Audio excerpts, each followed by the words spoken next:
ప్రభువైన యేసు క్రీస్తు నామమున అందరికీ శుభాభివందనాలు.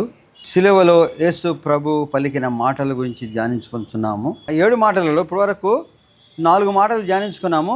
మరొక 2 ఈరోజు మనము ధ్యానించుకుందాం. మొదటగా మనం చూస్తే యోహాను సువార్త 19వ అధ్యాయము 30వ వచనం చూస్తే సమాప్తమైనది. యేసుక్రీస్తు ప్రభు వారు సిలువ మీద మరణించే సమయంలో పలికిన మాట సమాప్తమైనది. ఏది సమాప్తమైనది? మరి ఎందు నిమిత్తము ఆయన లోకంలోకి వచ్చాడో, ఎందు నిమిత్తము తండ్రి చేత పంపబడ్డాడో పనిని పూర్తి చేసుకొని ముగించినప్పుడు చెప్పగలిగినది సమాప్తమైనది. ఎందుకని సమాప్తమైనది అని చెప్పవలసి వచ్చింది?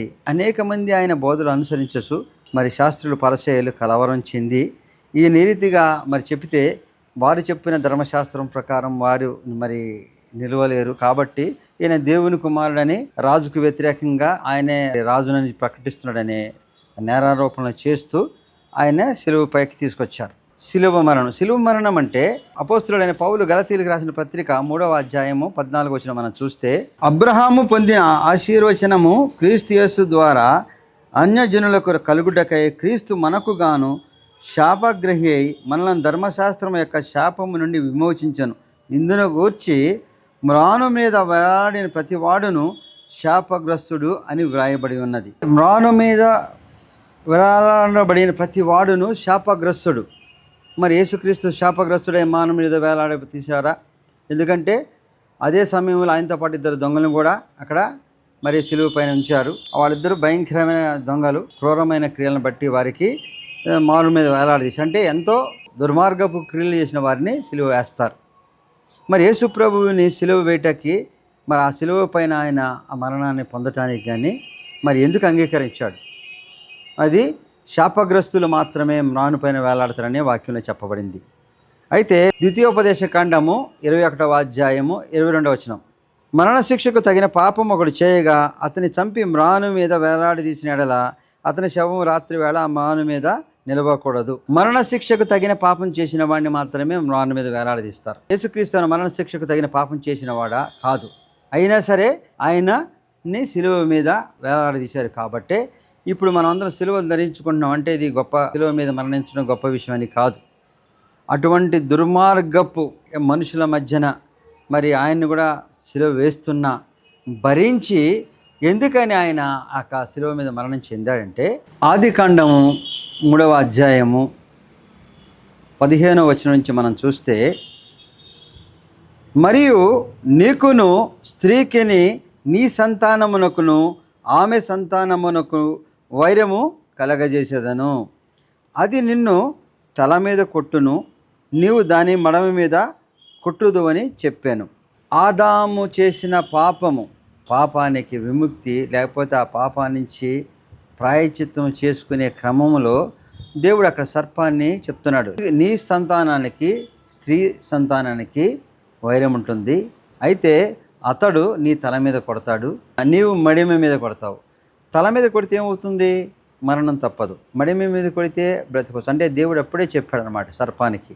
అంటే ఆ రీతిగా ఆ యొక్క పాపాన్ని ఆ ప్రాయచిత్తముగా సాతానుని జయించే క్రమంలో యేసు ప్రభు వారు సిలువ పైన మరణము చెందవలసింది. ఎందుకని?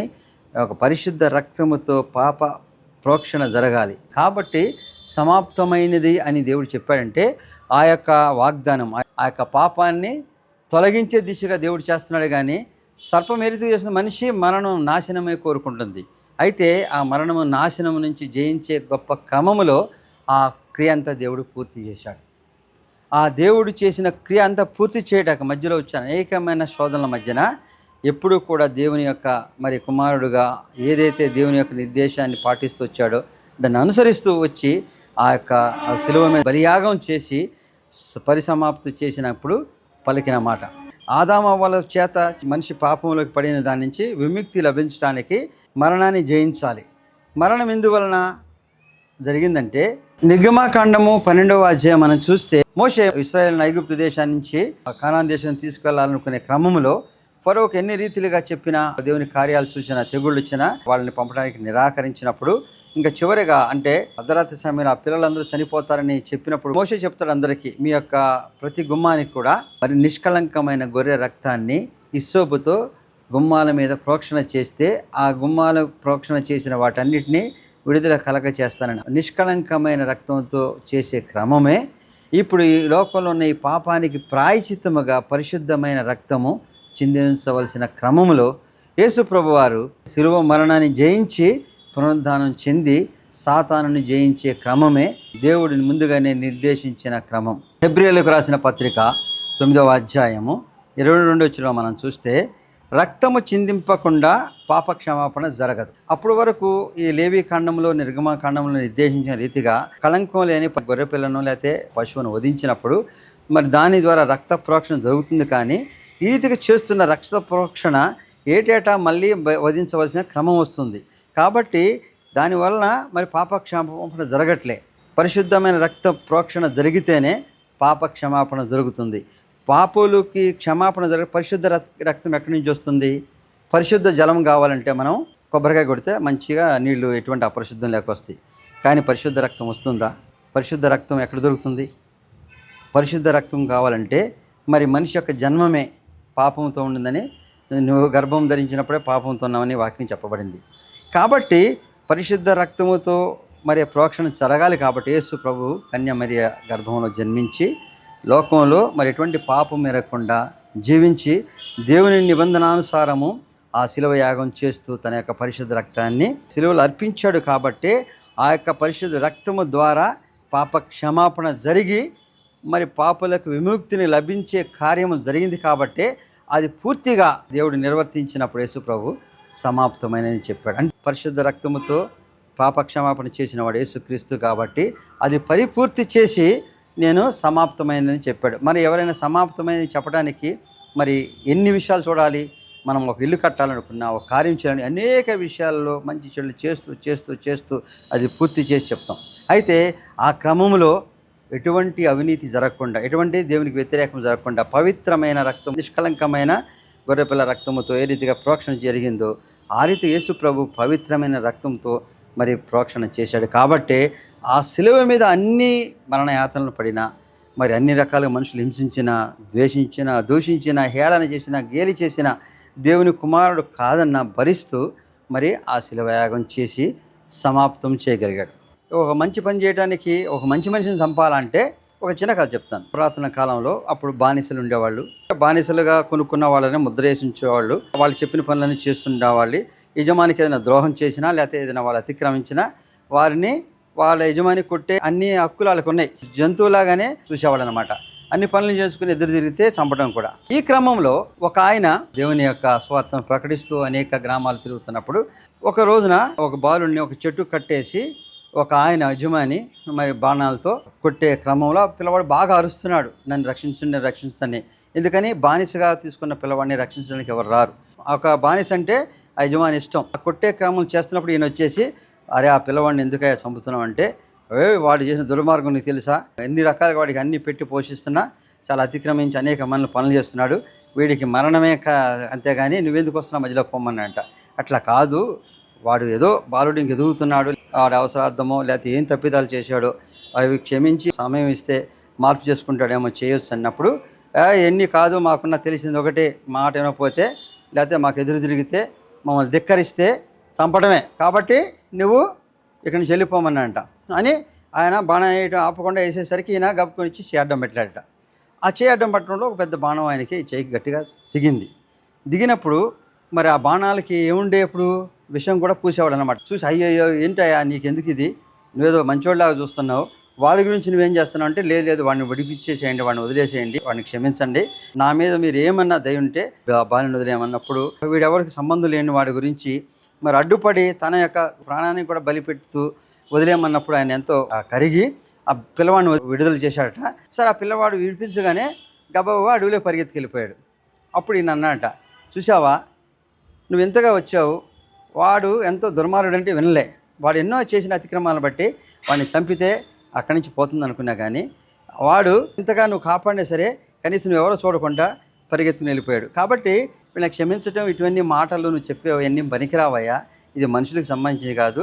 మీ దేవుడు ఒకవేళ ఆ రీతిగా సెలువు పైన మరణించాడని మంచి మనిషిని చంపితే ఏమని చెప్పు, ఎవరు పట్టించుకోరాయా, ఏం ప్రయోజనం ఉండదు, నువ్వు వ్యర్థంగా నువ్వు ఈ క్రియ చేశావు అని అంటున్నాడట. కాసేపటికి ఆ బాలుడు పరిగెత్తుకుని అడవుల నుంచి వచ్చి కొన్ని ఆకులు రకరకాలని తీసుకొచ్చి గబగబా బాణాన్ని తీసి ఆయనకి కట్టుకడుతున్నాడట. అంటే ఆ ఆకులన్నీ తీసి కట్టుకడితే ఎటువంటి విషయం పూస్తే కట్టాలో తెలుసు కాబట్టి అవన్నీ కట్టేసినాక బాలుడు వెళ్ళిపోకుండా నుంచున్నాడట. బాలుడు వెంక చూసి పిలిచి, మరి నీకు విడుదల కలిగించారు కదా, నువ్వు ఇంకా వెళ్ళిపో, ఎందుకంటే నీ గురించి నేను అవసరమైతే బానిసగా ఉంటాను అన్నట్టుగా చెప్తున్నాడట.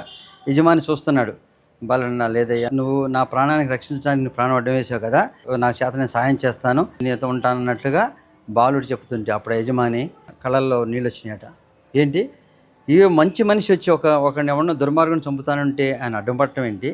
దుర్మార్గుడిగా చూసిన వాడు మరి విడుదల చేసిన వాడు పారిపోయి వాడు ఎక్కడో జీవించకుండా తిరిగి ఈయన దగ్గరికి వచ్చి మరి ఆయనతో ఉంటాను, సేవ చేస్తానంటే ఇదేనేమో దేవుని యొక్క మరి అందుకనే యేసు ప్రభు శిలువలో మంచి మనిషి అయినా మరి దుర్మార్గుల గురించి మరణించాడంటే మంచి మరణిస్తే ఏమొస్తుంది అనుకున్నాం, కానీ ఒక మంచి కార్యము చేస్తే ఆ మంచిని చూసి అనేక మంది మార్పు చెంది వారు ఈ లోకంలో పాపాన్ని విడిచిపెట్టే దిశగా, పాపం నుంచి మారే దిశగా, పాపంనే మరి శాపంగా ఉన్న మనిషికి విమోచన కలిగే దిశగా ఉంటారు. కాబట్టి ఆయన శిలువ మీద ఇంతమంది పాపాన్ని మోసుకొని మరి మంచివాడుగా కూడా దుర్మార్గులకు పడవలసిన శాపగ్రస్తమైన శిలువ మాను మోసుకొని ఆ శిలువ మరణము విజయానికి సంకేతముగా పరిపూర్తి చేయటంలో మరి ఎటువంటి సంకోచం లేకుండా దేవుని కార్యం చేసినప్పుడు అనేకమైన శ్రమలు అనుభవించాడు, అనేకమైన అవహేళన పొందాడు.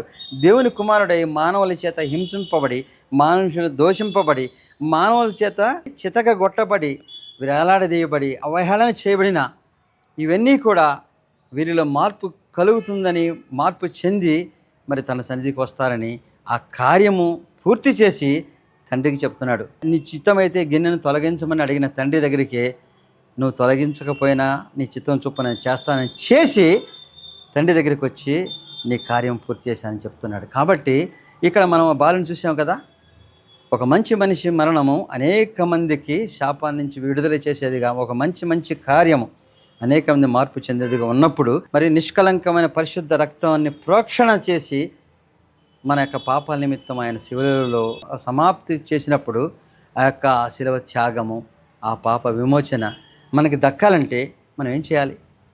మనలో ఉన్న పాపమైన విషయాలను, పాపం చేస్తేనే, లేకపోతే ఈ లోకంలో అధికారం పొందితేనే, హింసిస్తేనే మనము అన్నీ పొందుతామనుకునే ఆధిక్యతతో కూడిన మరి యొక్క పాపంలో నుంచి విడుదల పొందరీతిగా దేవుడు తన క్రియని చేసి దేవునికి తండ్రికి అప్పచెప్తున్నప్పుడు మనం ఏ రీతిగా మనం యోచిస్తున్నాం? ఆ మాట విన్నప్పుడు మనలో ద్రవించవలసింది, అయ్యో యేసు ప్రభు ఈ రీతిగా అయిపోయాడని కాదు, మనము ఇంకా ఏ రీతిగా ఉన్నాం.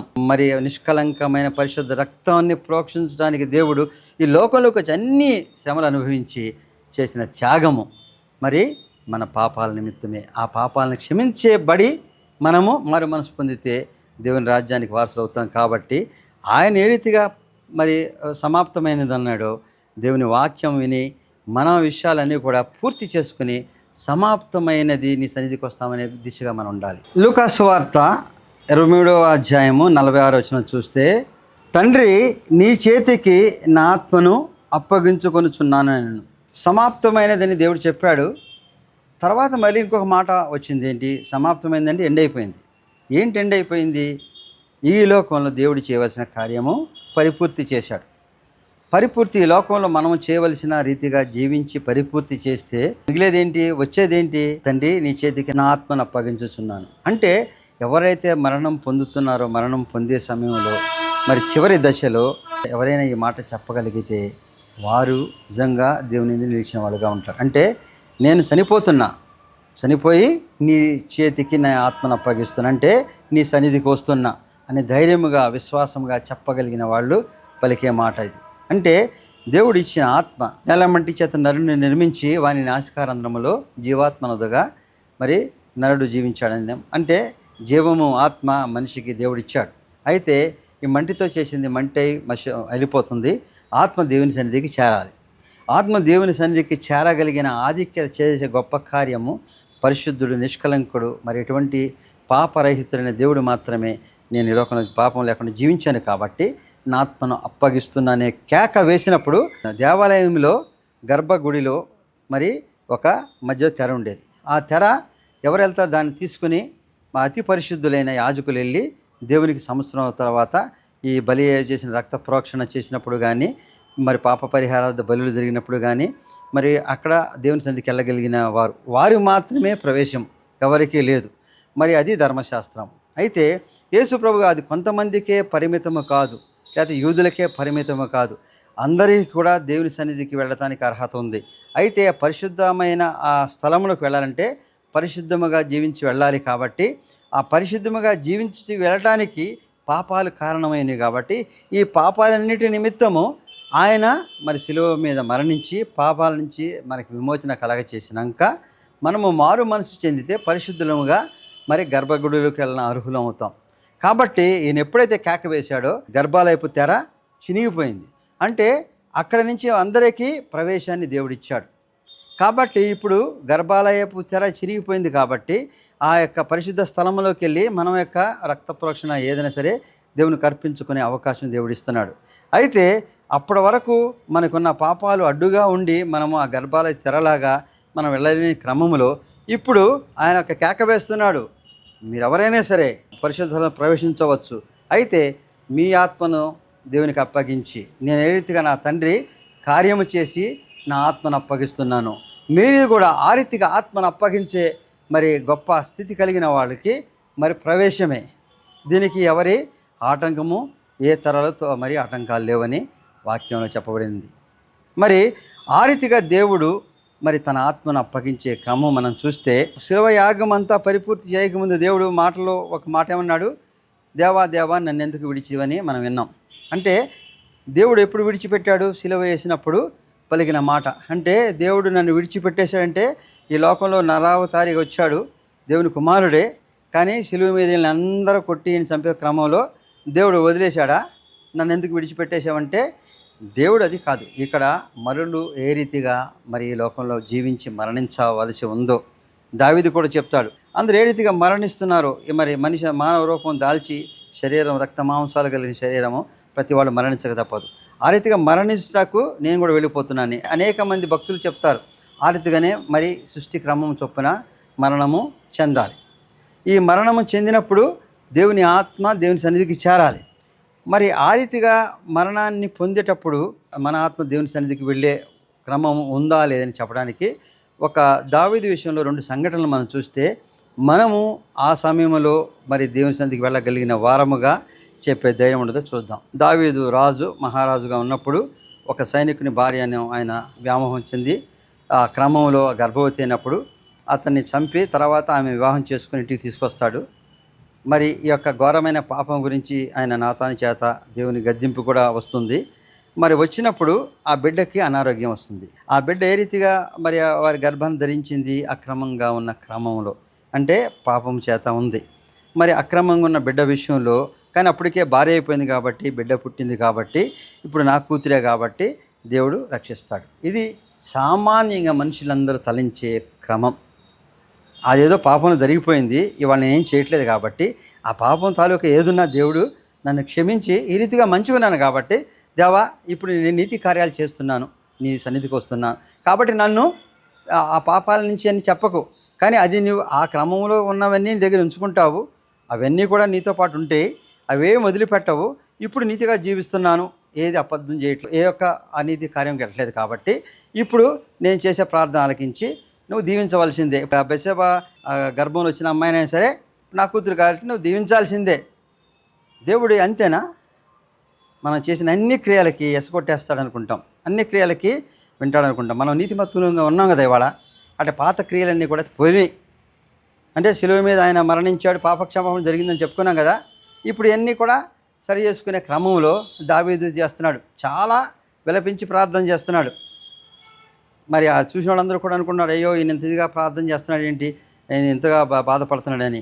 ఎంతగానో పోరాటం చేస్తున్నాడు. ఎంత మనము పోరాటం చేసినా, ఎంతగా దేవుని ప్రాధేయపడినా, దేవుని అర్థించినా, లేకపోతే దేవుని నుంచి పొందుతాను మనకు ఎంత ధైర్యం విశ్వాసం ఉన్నా, నువ్వు తలపెట్టిన కార్యములో అపవిత్రం ఉన్నప్పుడు దేవుడు ఇప్పుడు నువ్వు నీతిమంతుడువనో, లేకపోతే నువ్వు గొప్ప నీతిమంతుడు అయ్యానో, నువ్వు ఎంతో గొప్ప దేవుని పరిచారకుడు అనుకుని ఆ కార్యములో నీకు అవన్నీ మర్చిపోయి తొలగించి చేస్తాడని అనుకున్నాం. చాలా పొరపాటు. అంటే చాలామంది విశ్వాసుల విషయంలో కూడా మనం కొన్ని విషయాలు మరి విషాదకరమైన సంఘటనలు చూస్తూ ఉంటాం. అంటే వారందరూ పాపం చేశారని చెప్పట్లేదు. ఎవరెవరు ఎప్పుడు ఏది చేశారో మరి ఆయన వాక్యంలో చెప్పబడింది యోహాను సువార్తలోని, నువ్వు యవ్వనుడుగా ఉన్నప్పుడు అందరూ నీ చుట్టూంటారు, నువ్వు వార్ధక్యం వచ్చినప్పుడు నీ కాళ్ళు చేతులు కూడా నువ్వు నిన్ను అనుసరించక వేరే వారి చేత నడిపించబడతాయి. కాబట్టి నువ్వు చేసిన తప్పులన్నీ కూడా క్షమించబడతాయి ఎప్పుడు నువ్వు ఒప్పుకొని ప్రాయశ్చిత్తం అడిగి దేవుడు ఒకవేళ నీకు ఆ ప్రాయశ్చిత్తం ఇస్తే. కానీ దేవుడు ఇది మర్చిపోతాడులే, ఇది చూడలేదులే, రాజుగా ఉన్నప్పుడు నేను చేసిన క్రమము ఇదేంటి అనుకుని దావీదు అనుకుని విలపించి ప్రార్థన చేసిన మరి ఆమె మరణించక తప్పలే. ఆ చిన్నపిల్ల మరణించింది కాబట్టి ఎక్కడికి వెళ్తుంది? చిన్నపిల్లలకి ఎటువంటి పాపం ఎరగరు కాబట్టి తండ్రి చేసిన పాపం వల్ల మరణించింది, కానీ ఆమె మరి దేవుని సన్నిధికి చేరుతుంది. అవునా? దాంట్లో ఏమన్నా అపనమ్మకం ఉందా మీకు? మరి ఎవరి క్రియల చొప్పున వారికి మరి ఇస్తారు, కానీ వేరే వాళ్ళ క్రియల చొప్పున నీకు తీర్పు ఇవ్వబడదు. కాబట్టి చిన్నపిల్ల మరి ఎటువంటి పాపం చేయలేదు కాబట్టి దేవుని సన్నిధికి చేరుండాలి. కానీ దావీదు ఈ లోకంలో జీవించాలనే కోరిక ఏ రీతిగా పుట్టింది? మరి దావీదు చేసిన క్రియను బట్టి ఆమెకు దేవుడు మరి కొంతకాలం జీవితాన్ని ఇవ్వలేకపోయాడు, అయిపోయింది. అయితే అదే దావీదు మరి తర్వాత తనపైన తిరుగుబాటు చేసి తన ఉపపత్నులను కూడా అపవిత్రం చేసిన అబ్షాలోము విషయంలో కుమారుడు కాబట్టి, వారసుడు కాబట్టి, మరి మంచి ఎదుగుతున్నవాడు కాబట్టి, తన యొక్క సొంత కుమారుడు కాబట్టి ఇప్పుడైనా మరి అబ్షాలోముని క్షమిస్తాడని ఎదురు చూశాడు. మరి అబ్షాలోము విషయంలో దావీదు అనేకమైన మరి తిరుగుబాట్లను చూశాడు, వ్యతిరేకతను చూశాడు, రాజ్యాన్ని కోల్పోతున్నాను అనుకున్నాడు, అవహేళన పొందాడు.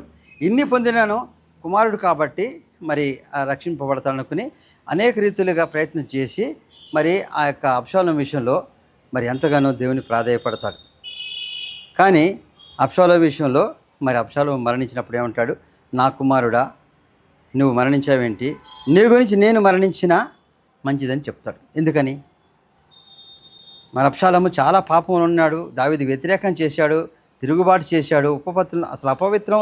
దావీదుకి ఎటువంటి మరి ముందు కాలంలో దావీదు ఏ రీతిగా రాజుగా ఉండి ఏది చేసినా నడుస్తుంది, ఏది చేసినా జరుగుతుందని మరి బెత్షెబ విషయంలో చేసినప్పుడున్న మరి ఆధిక్యత అవన్నీ కూడా మరి ఇప్పుడు అబ్షాలోము విషయంలో మరి ఎన్ని ఘోరమైన అవమానాలు పొందే రీతిగా దావీదు ఎదురు చూశాడు. అయినా కుమారుడు మరణించకుండాలని దేవుని సన్నిధిలో మొరపెట్టినప్పుడు మరి దేవుడు ఇప్పుడైనా మరణ ఆలకించి అబ్షాలోమును జీవింపజేశాడంటే అబ్షాలోము చేసిన క్రియలు మరి స్వతహాగా చేశాడు కాబట్టి దావీదు వలన జరిగినది కాదు. కాబట్టి అబ్షాలోము ఆ దుర్మార్గంలో మరణించాడు. ఆ బెత్షెబ కూతురు మరణించినప్పుడు మరి లేచి వెంటనే ఏ రీతిగా మరి వెళ్ళిపోయాడు. మరి అబ్షాలోము మరణించినప్పుడు ఆ రీతిగా దావీదు చెప్పట్లా, అబ్షాలోమా నా కుమారుడా, నీకు బదులు నేను మరణించినా పోయేది. ఎందుకని?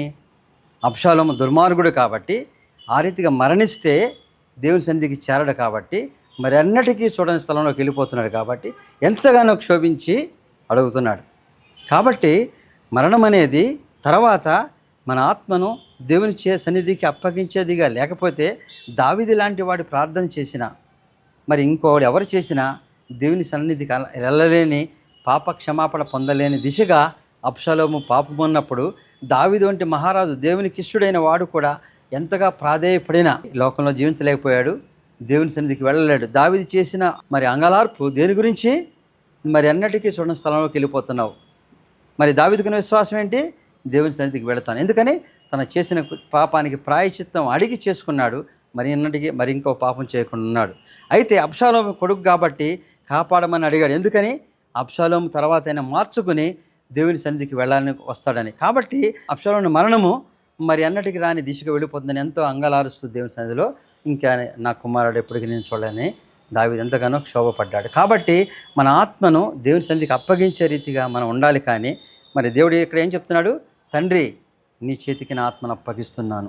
కానీ ఆ దిశగా మన యొక్క మరణము, మన యొక్క కుమారులు, మన యొక్క బిడ్డలు, మన యొక్క సంతతి, మనవారు అనే దిశగా మనము ఉండాలి, మార్పు చెందాలి.